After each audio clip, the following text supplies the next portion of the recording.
अस्सलाम वालेकुम। 9 class open your biology book. बेटे लास्ट चैप्टर नंबर 9 हमने अपना कंप्लीट कर लिया है इंशाल्लाह। अभी आज हम नेक्स्ट चैप्टर नंबर 10 जो है वो स्टार्ट करेंगे। Let's start with the reading. बेटे चैप्टर नंबर 10 पेज नंबर 151 आप लोग ओपन करें। चैप्टर का आपका नेम है reproduction in plants. Very important chapter. इस चैप्टर में से बहुत सारे क्वेश्चन जो हैं वो आते हैं, इसलिए इस चैप्टर को आप लोगों ने पूरा कंप्लीट जो है अच्छी तरह से सुनना है और इसको समझने की कोशिश करनी है। You know that reproduction is the process in which organism produce new offspring, organism of their own kind. There are two main kinds of reproduction. The reproduction that does not involve the fusion of gamete is called asexual reproduction. The offspring produced by asexual reproduction are genetically identical to the parents. On the other hand, the reproduction that involve the fusion of male and female gamete is called sexual reproduction. In sexual reproduction, the offspring have variation among themselves and with the parents. This chapter explored the method of reproduction in plants, both asexual and sexual reproduction. We will study the vegetative and artificial propagation methods. Artificial propagation techniques like stem cutting and grafting will also be discussed. अभी जो छोटा सा topic मैंने discuss किया वो क्या किया मैंने किया रिप्रोडक्शन। बेटे रिप्रोडक्शन क्या चीज़ होती है? रिप्रोडक्शन एक बेसिक करेक्टर है तमाम के तमाम लिविंग ऑर्गेनिज्म का, चाहे वो प्लांट्स हों चाहे वो एनिमल्स हों। रिप्रोडक्शन में क्या होता है? ये वो प्रोसेस है जिसमें ऑफस्प्रिंग जो है अपने ही जैसे न्यू ऑर्गेनिज्म जो है वो प्रोड्यूस करते हैं, जो कि सेम अपने मदर सेल्स की तरह यानी कि पेरेंट्स की तरह के होते हैं। यानी कि ये बेसिक और नेसेसरी जो है करेक्टर है तमाम के तमाम लिविंग ऑर्गेनिजम्स का। रिप्रोडक्शन जो है बेटे इसमें क्या होता है? दो तरह की रिप्रोडक्शन होती है। एक रिप्रोडक्शन को हम लोग कहते हैं ए सेक्शुअल और एक को हम लोग कहते हैं सेक्शुअल। ए मीन विदाउट। तो ए सेक्शुअल रिप्रोडक्शन वो रिप्रोडक्शन हुई जिसमें सेक्स सेल्स इन्वॉल्व नहीं होते। वो रिप्रोडक्शन जिसमें आप लोग ये कह सकते हो the reproduction in which sex cells are not involve या गैमीट्स आर नॉट इन्वॉल्व या फ्यूजन ऑफ गैमीट जो है उसमें नहीं होती। ऐसी रिप्रोडक्शन जिसमें फ्यूजन ऑफ गैमीट्स नहीं होती उसको हम लोग क्या कहते हैं? उसको हम कहते हैं ए सेक्शुअल रिप्रोडक्शन। और वो रिप्रोडक्शन जिसमें सेक्स सेल्स यानी कि male and female sex cells involve होते हैं और फ्यूजन होती है इनके गैमीट्स की, उसको हम लोग क्या कहते हैं बेटे? सेक्शुअल रिप्रोडक्शन कहते हैं। सेक्शुअल रिप्रोडक्शन और ए सेक्शुअल रिप्रोडक्शन में मेन डिफरेंस क्या है बेटे? ए सेक्शुअल रिप्रोडक्शन में जितने भी न्यू ऑफस्प्रिंग बनते हैं वो हू बहू आइडेंटिकल कॉपीज होते हैं किसकी? अपने पेरेंट्स की। जबकि जो सेक्शुअल रिप्रोडक्शन होती है उसमें जो है वो क्या होते हैं? उसमें वेरिएशंस आती हैं। जो न्यू ऑफस्प्रिंग बनते हैं वो अपने पेरेंट्स के जैसे आइडेंटिकल नहीं होते। ठीक है, कॉमन एग्जांपल आपको मैं ऐसे देती हूँ, जैसे हम लोग अब पढ़ेंगे आगे बडिंग पढ़ेंगे, फ्रेगमेंटेशन पढ़ेंगे। जो ए सेक्शुअल मोड है ना वहाँ पे जो भी न्यू ऑफस्प्रिंग बनते हैं वो बिल्कुल अपने पेरेंट्स के जैसे होते हैं। ठीक है, आइडेंटिकल कॉपीज बनती हैं।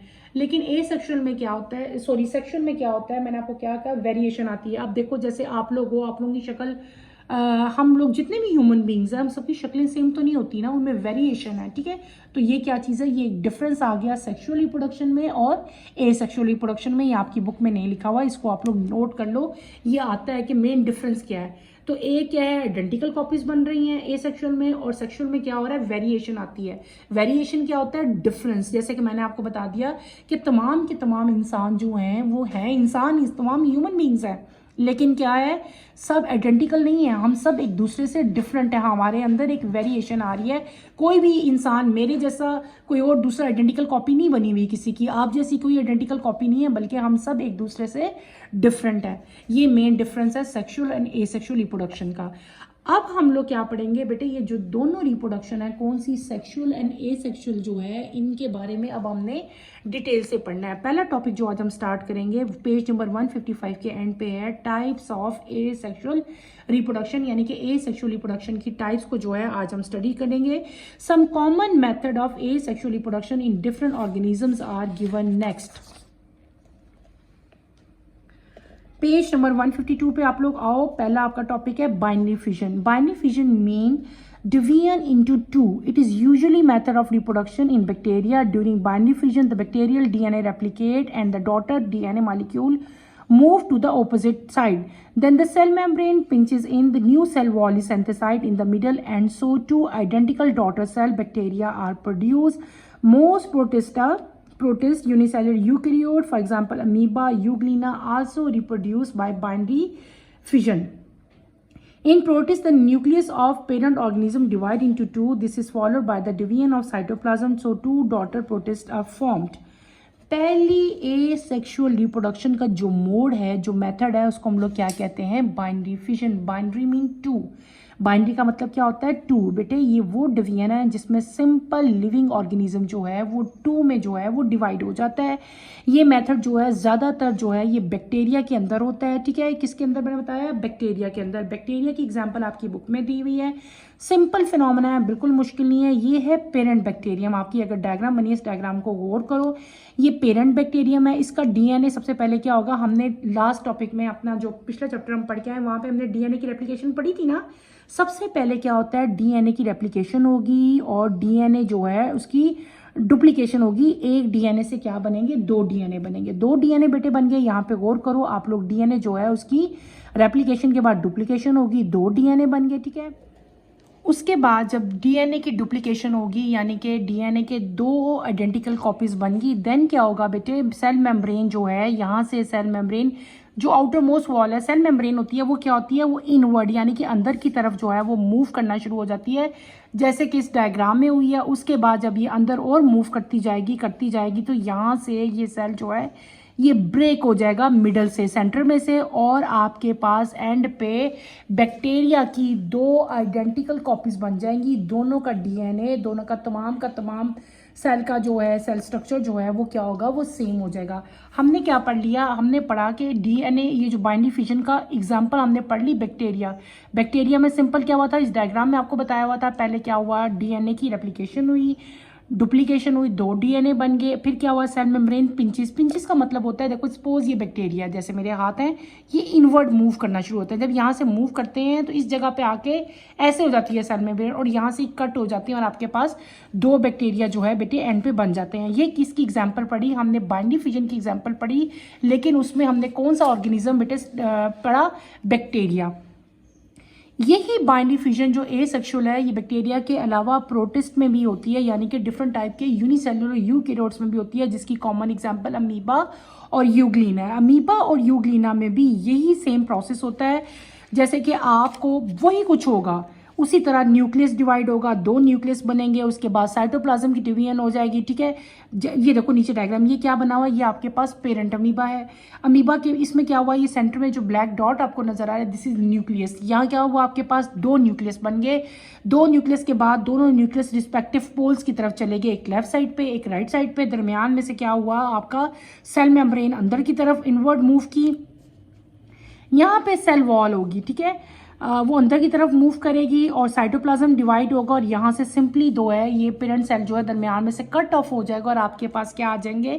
दो डॉटर अमीबा एंड पे आ जाएंगे. बाइनरी फिजन जो है ए सेक्शुअल का मोड था और इसकी कॉमन एग्जांपल क्या थी बेटे? बैक्टीरिया थी, अमीबा था और यूग्लिना था. इन ऑर्गेनिज्म में बाइनरी फिजन होती है. फिर अगला जो हमारी रिप्रोडक्शन की ए सेक्शुअल रिप्रोडक्शन का जो अगली टाइप है वो है budding. This method is very common in yeast, a unicellular fungus. During budding, a part of the parent of organism grows out from its body. This part is called a bud. When the bud has grown big, it may separate from parent body or may remain attached. Some animal, for example, hydra, also reproduce eggs sexually by budding. What is budding? Budding बहुत common phenomena है और ये phenomena किसके अंदर होता है? ये fungus के अंदर होता है. फंगस की आगे फर्दर स्पीशीज हैं. ठीक है, फंगस की एक स्पीशी है बेटे यीस्ट. यीस्ट आप बहुत कॉमन है. यीस्ट जो है आप पहले फर्मेंटेशन में भी पढ़ के आए हो, जहाँ हमने फर्मेंटेशन का प्रोसेस पढ़ा था वहाँ पे आपको याद हो मैंने आपको यीस्ट पढ़ाई थी. ठीक है ना, तो यीस्ट एक फंगस है जो कि ब्रेड में, जो आपके ब्रेड है, आप लोग घर में नान खाते हो, पिज़्ज़ा की डो है, वो सारी की सारी यीस्ट ही की वजह से जो है वो बनती हैं. तो यीस्ट में जो रिप्रोडक्शन होती है वो किसके जरिए होती है? बडिंग के जरिए. बडिंग क्या चीज़ है? बड क्या है कि जो पेरेंट ऑर्गेनिज्म है, जो पेरेंट सेल होता है, उसके अंदर छोटी सारी एक आउटग्रोथ का मतलब होता है छोटी सी एक ग्रोथ निकल आती है. वो ग्रोथ जो है वो उसको हम बड कहते हैं. वो बड बढ़ता रहता है. जब वो बहुत बड़ा हो जाता है तो वो पेरेंट सेल से कट डाउन हो जाता है और जब वो कट हो जाता है तो वहाँ से टूट के नीचे गिरता है और जहाँ पे वो नीचे आता है वो वहाँ पे एक न्यू इंडिविजुअल के तौर पे अपनी लाइफ जो है वो गुजार जानना शुरू कर देता है। इसकी और एग्जाम्पल यीस्ट के अलावा आपकी बुक में एग्जाम्पल हाइड्रा भी दी हुई है। यहाँ पे बेटे एक इंपॉर्टेंट नोट लिखा हुआ था जो कि मैं आपको बताना भूल गई हूँ। Some animal for example planarias also reproduce asexually by binary fission. एक और एग्जाम्पल भी दी हुई है प्लेनेरिया की। प्लेनेरिया के अंदर भी जो है वो बाइंडी फिजन होती है। अच्छा, अभी हमने क्या पढ़ा, अभी हम बडिंग का टॉपिक पढ़ के आए हैं। This is budding. आप अगर इसको नोट करो, ये क्या चीज़ है, ये यीस्ट का सेल है। अब ये पेरेंट सेल है, पेरेंट सेल में देखो एक आउटग्रोथ निकल आई है। देखो ये जो एक आउटग्रोथ निकली है, this is known as bud. ये क्या चीज़ है, बर्ड है। अब ये इसका न्यूक्लियस था, न्यूक्लियस की डिवीजन भी साथ ही शुरू होगी। एक न्यूक्लियस यहाँ से इधर आ जाएगा बर्ड के अंदर, बर्ड बड़ा होता गया। अब कभी कभार उसी बर्ड के ऊपर एक नया बर्ड भी बनना शुरू हो जाता है, ठीक है। उसके ऊपर एक और बर्ड भी बन सकता है, हो सकता है इसके ऊपर नया बर्ड ना बने, ये डिपेंड कर रहा होता है, ठीक है। अब जब ये बर्ड बड़ा हो जाएगा तो ये क्या हो जाएगा, अपने पेरेंट सेल से सेपरेट हो जाएगा और नए इंडिविजुअल के तौर पर ये अपनी लाइफ को जो आगे है वो लेके चलना शुरू हो जाएगा। क्लियर हो गया ये क्या चीज़ है, ये प्रोसेस है बडिंग का। नेक्स्ट प्रोसेस आता है हमारा स्पोर फॉर्मेशन। क्या चीज़ है, स्पोर फॉर्मेशन, यानी कि इसमें क्या चीज़ फॉर्म होगी, क्या चीज़ बनेगी, स्पोर्स बनेंगे। Spores are thick-walled asexual reproductive cell. Most fungi, for example, Rhizopus, bread mold, produce spores in a special sac-like structure called sporangia. Singular sporangium. When spores are mature, the sporangium bursts and spores are released.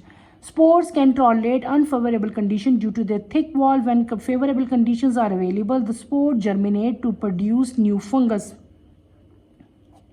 Some bacteria reproduce by forming endospores. Spores produce inside the cell. They form endospores in unfavorable environmental condition. Even if the original cell dies, the endospores survive.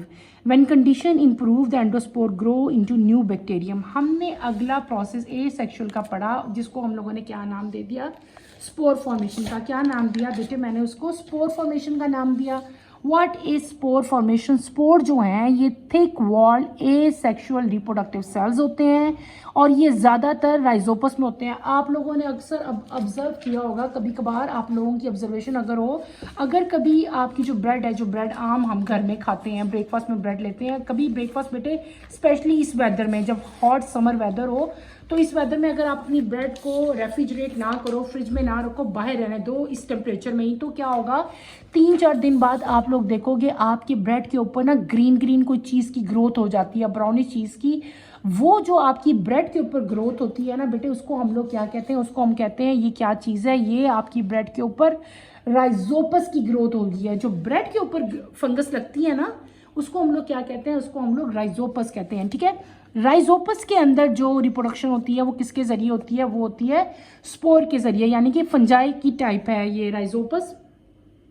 इसमें क्या होता है कि spores बन जाते हैं और spores एक सैक लाइक स्ट्रक्चर में बनते हैं, इस तरह के गोल गोल दारे, ठीक है, इस तरह का स्ट्रक्चर होता है। इसको हम लोग क्या कहते हैं, स्पोरेंजियम कहते हैं। स्पोरेंजियम के अंदर क्या चीज़ प्रेजेंट होती है बेटे, स्पोरेंजियम के अंदर स्पोर्स प्रेजेंट होते हैं, जिनको हम लोग क्या कहते हैं, स्पोरेंजियम के अंदर जो स्पोर्स बनेंगे उनको हम लोग क्या कहेंगे, स्पोर्स बनेंगे। जब कंडीशन अनफेवरेबल होती है तो ये अपने इर्द गिर्द एक सिस्ट क्रिएट कर लेते हैं, और जब कंडीशन फेवरेबल होती है वो सिस्ट ब्रेक होती है और जगह जगह स्पोर्स जो है वो बिखर जाते हैं। वो जहाँ जहाँ स्पोर्स गिरते हैं वहाँ पे दोबारा नया राइजोपस जो है वो ग्रो करना शुरू कर देता है, ठीक है। ये किसकी टाइप मैंने आपको बताई, ये टाइप मैंने आपको बताई फंगस की, यानी कि हम राइजोपस की। आपने हमारे घर में जो ब्रेड है, अगर वो इस टेम्परेचर में अगर आप लोग बाहर रखो, फ्रिज में ना रखो, तो आप ऑब्जर्व करना उसके ऊपर जो है एक ग्रोथ जो है वो बन जाएगी। उस ग्रोथ को हम लोग क्या कहते हैं, उसको हम लोग कहते हैं, मैं आपको एक इसकी डायग्राम ड्रॉ करके दिखा देती हूँ ताकि आप लोगों को क्लियर हो जाए बेटे। ये देखें,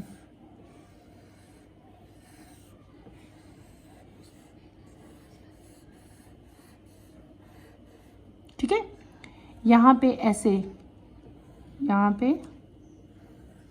बेटे, ठीक है। ये मैंने आपको क्या बना के दिखाया है, दिस इज राइजोपस। ये राइजोपस है, फंगस की टाइप है। ये वो राइजोपस है जो कि हमारी ब्रेड के ऊपर जो है बन जाता है, ब्रेड के ऊपर ग्रो करता है, ठीक। This is Rhizopus. इसमें क्या है, यहाँ पे एक बॉल लाइक स्ट्रक्चर बन जाते हैं, सर्कल, इस ये पूरा उसका बॉडी का स्ट्रक्चर है, ठीक है। इसको हम लोग क्या कहते हैं, स्पोरेंजियम। क्या कहते हैं, स्पोरेंजियम। स्पोरेंजियम के अंदर क्या होता है,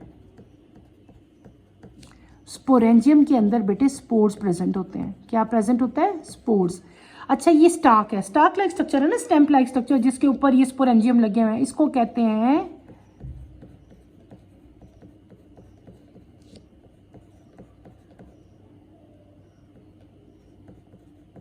स्पोरेंजियोफोर, PH।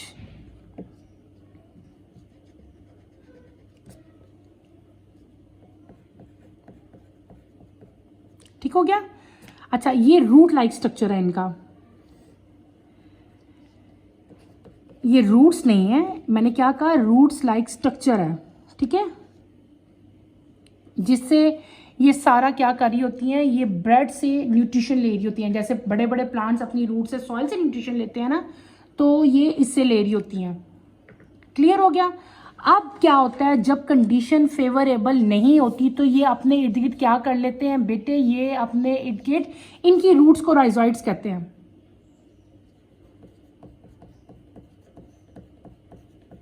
ठीक है, इनकी रूट्स को क्या कहते हैं, राइजोइड्स कहते हैं। इनकी जो स्टेम्प है, स्टेम्प लाइक स्ट्रक्चर है, स्पोरेंजियोफोर कहेंगे। इसको हम लोग क्या कहेंगे, स्पोरेंजियम कहेंगे। और स्पोरेंजियम के अंदर क्या होते हैं, स्पोर्स होते हैं। जब कंडीशन फेवरेबल नहीं होती तो ये अपने इर्द गिर्द एक थिक वॉल क्रिएट कर लेते हैं बेटे। क्या क्रिएट कर लेते हैं, थिक वॉल क्रिएट कर लेते हैं अपने इर्द गिर्द। और जब कंडीशन फेवरेबल होती है तो ये थिक वॉल क्या होती है, ब्रस्ट हो जाती है, टूट जाती है। जब ये टूटती है तो सारे स्पोर्स बेटे जो है वो जगह जगह क्या हो जाएंगे, बिखर जाएंगे। वो जहां जहां गिरेंगे वहां पे जो न्यू स्पोरेंजियम है वो ग्रो करना शुरू हो जाता है। क्लियर हो गया।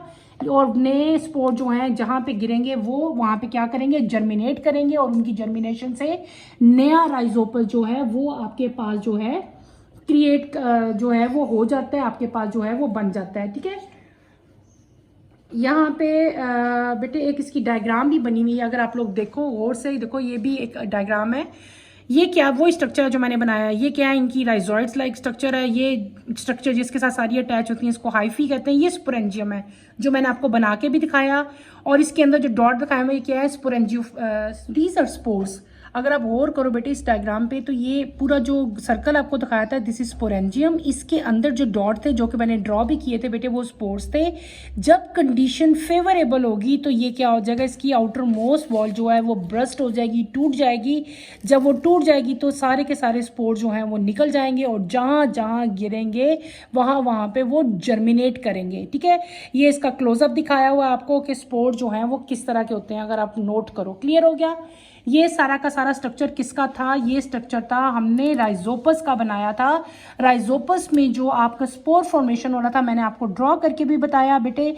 ये क्या था, स्पोरेंजियम था। स्पोरेंजियम के अंदर क्या थे, स्पोर्स थे। ये स्टाक थी जिसके ऊपर स्पोरेंजियम लगा हुआ था, उसको हमने क्या कहा, स्पोरेंजियोफोर का। और रूट लाइक स्ट्रक्चर था जिसने उसने अपने आप को ब्रेड के ऊपर एंकर किया हुआ था, दैट इज राइजोइड। ठीक है, ये हमने क्या पढ़ लिया, ये पूरा का पूरा स्ट्रक्चर बेटे किसका है, ये है राइजोपस का स्ट्रक्चर मैंने ड्रॉ करके बताया। ठीक है, और राइजोपस जो है ये इसके अंदर क्या हो रहा था, किस तरह की एसेक्सुअल रिप्रोडक्शन हो रही थी, स्पोर्स के जरिए हो रही थी। These are spores. ठीक है, जो कि स्पोरेंजियम के अंदर होते हैं बेटे। ये पूरा मैंने आपको ड्रॉ करके दिखाया और एक्सप्लेन किया। इस डायग्राम पे अगर आप गौर करो जो आपकी बुक पे बनी हुई है, ये ब्रेड है, ब्रेड के ऊपर ये ग्रो किए। ये जो ब्लैकिश सा कलर नजर आता है ना, ये कलर नजर आता है ब्रेड पे। ये आपको नेकेड आई से नजर नहीं आते, ये आपको ये इसका छोटा सा एक पार्टिकल लेके ना इस ब्रेड का, जहां पे ये आपको कलर नजर आ रहा है, उस ब्रेड के पार्टिकल को जब आप इलेक्ट्रॉन माइक्रोस्कोप के अंदर देखोगे ना बेटे तब आपको ये सारा स्ट्रक्चर नजर आएगा। अदरवाइज ये स्ट्रक्चर आपको नेकेड आई से नजर नहीं आता।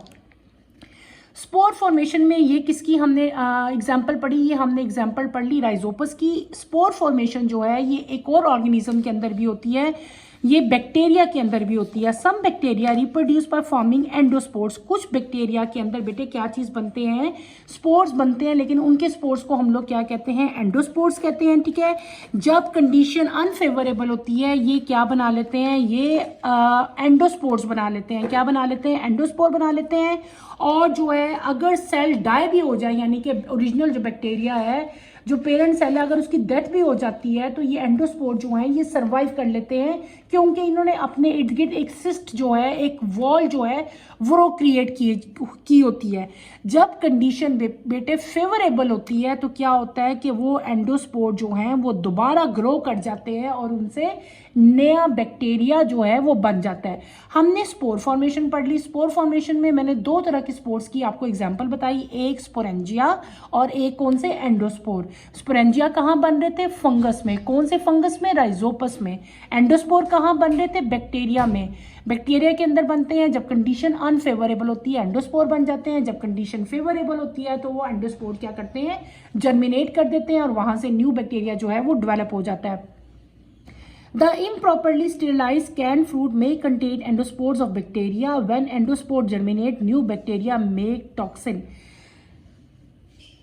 बेटे आपको अक्सर आप देखते हो आपको कैन फ्रूट मिलते हैं, ठीक है ना। आप जब स्टोर वगैरह पे आते हो तो आपको कैन फूड्स, डिफरेंट टाइप की फूड्स जो कैंस के अंदर होती हैं, लेकिन कुछ कंपनीज ऐसी होती हैं, कुछ स्पेशली लोकल कंपनीज, वो क्या करती हैं कि वो स्टेरिलाइजेशन पे ज़्यादा जो है वो गौर नहीं करती, और बस कैन फ्रूट बना देते हैं, लेकिन उनको क्या होता है, सही तरह से स्टेरिलाइज नहीं किया जाता, और कंडीशंस वो सही तरह से स्टेरिलाइज नहीं किया जाता, तो उस कंडीशन में क्या होता है कि जो एंडोस्पोर होते हैं वो जर्मिनेट करना शुरू कर देते हैं। जब वो उधर बढ़ना शुरू हो जाएंगे तो वो क्या होगा कि वो जब आप वो कैन फ्रूट लेते हो ना, जो सही तरह से स्टेरिलाइज नहीं होते, उनके अंदर क्या होता है, उनके अंदर एंडोस्पोर होते हैं, और वो एंडोस्पोर क्या करते हैं, जर्मिनेट करते हैं और बैक्टीरिया डेवलप कर देते हैं, जो कि टॉक्सिन का काम करता है। जब आप खाते हो तो वो आपको बहुत ज़्यादा जो है वो हार्म करता है और आपको सीरियस जो है उससे इलनेस हो जाती है, ठीक है। इसलिए कोशिश करनी चाहिए कि कैन फ्रूट्स या कैन जो फूड्स हैं उनको अवॉइड ही किया जाए, और अगर अवॉइड नहीं कर सकते, अगर ज़्यादा ज़रूरी है तो अच्छी बेटे जो फूड कंपनीज हैं उनके कैन फ्रूट जो हैं या कैन फूड जो हैं वो आपको लेनी चाहिए। ए सेक्शुअल रिप्रोडक्शन अभी कंप्लीट नहीं हुई। हमने आज के टॉपिक में सिर्फ 3 ए सेक्शुअल रिप्रोडक्शन जो टाइप्स है मैंने आपको वो करवाई। हमने आज के टॉपिक में क्या पढ़ा, हमने आज के टॉपिक में रिप्रोडक्शन बेटे पढ़ा। रिप्रोडक्शन की 2 टाइप्स थी, सेक्शुअल एंड ए सेक्शुअल, और इसकी आगे फर्दर 3 टाइप्स थी। हमने पहले बाइंडी फिजन पढ़ी, ठीक है, बाइंडी फिजन में बैक्टीरिया और अमीबा पढ़ा। फिर हमने बडिंग पे आए, बडिंग में मैंने आपको क्या पढ़ाया, मैंने आपको यीस्ट की एग्जांपल दी। देन हमने स्पोर फॉर्मेशन पढ़ा, जिसमें हमने 2 स्पोर्स पढ़े, एक राइजोपस के और एक किसके, बैक्टीरिया के। राइजोपस के स्पोर्स को हम लोगों ने कहा स्पोरेंजिया का, और स्पोर्स ये होते हैं, और जो ये इस बैक्टीरिया के स्पोर्स थे ये क्या थे, ये एंडोस्पोर्स थे। बेटे इन्हीं 3 टॉपिक्स को आपने अच्छी तरह से जो है कवर करना है, इनको समझना है, इनको याद करना है। इसमें कोई डिफिकल्टी होती है, कोई मुश्किल होती है, feel free to ask any question. मुझे खुशी होती है जब आप लोग क्वेश्चन करते हो और मैं आंसर देती हूँ, तो मुझे अच्छा लगता है। आप लोग क्वेश्चन किया करें। इंशाल्लाह जो इसका नेक्स्ट मोड है वेजिटेटिव प्रोपगेशन, और वो इंशाल्लाह मैं अपने कमिंग लेक्चर में कंप्लीट करवाऊंगी। कमिंग लेक्चर की नोटिफिकेशन के लिए आप चैनल को शेयर करो, लाइक करो और सब्सक्राइब करो। यहीं पे हम अपना टॉपिक भी बेटे फिनिश करते हैं। अल्लाह हाफिज़ 9th क्लास, टेक केयर बेटे, अपना ख्याल रखिएगा। अल्लाह हाफिज़।